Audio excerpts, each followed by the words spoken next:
आज आम गोटे बनइबा लंकार रेसिपी। एठी मु नहीं लंका धनिया पत्र रसुण आउ किछि बादाम आउ गोटा जीरा। एठी आगे मु कढ़ा बसे देछि गैस रे। कढ़ाटा गरम हो गलानी मु एठी किछि तेल दे देमी। तेल देला परे तेल गरम हो गला तापरे मु एठी प्रथमे दे देबी बादाम टा खाली टिके हल्का भाजीबा। तापरे दे दबा जो जिनस रे प्रस्तुत ताकू दे दबा। एटारे टिके कंचा लंका भाजटा टिके बेसी रहिबो।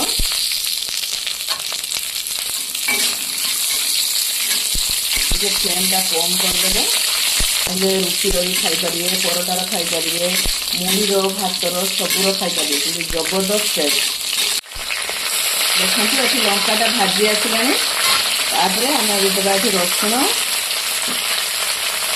जीरा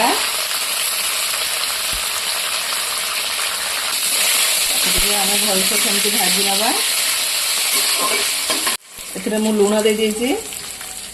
तापरे धनिया पत्र आम दे दबा।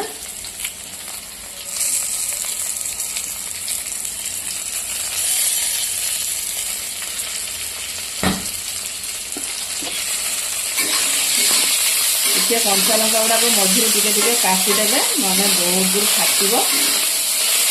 आखिरे पड़ी पारे हाथर फुटका हो टिके जगिदे। देखु आमर एठी भजा सरीला। तापरे आम गोटे प्लेट को काढ़ी नबा। एठी मु काढ़ी नहीं किछि समय पई मु ताकू ठंडा करिया पई छाड़ देली। देखंतु एठी ठंडा हो गलानी। तापरे आम एठी ग्राइंडर जार रे दे दबा। ताकू भलो से पूरा पेस्ट करिबेनी, खाली दरदरा रे कोन कुटिबे।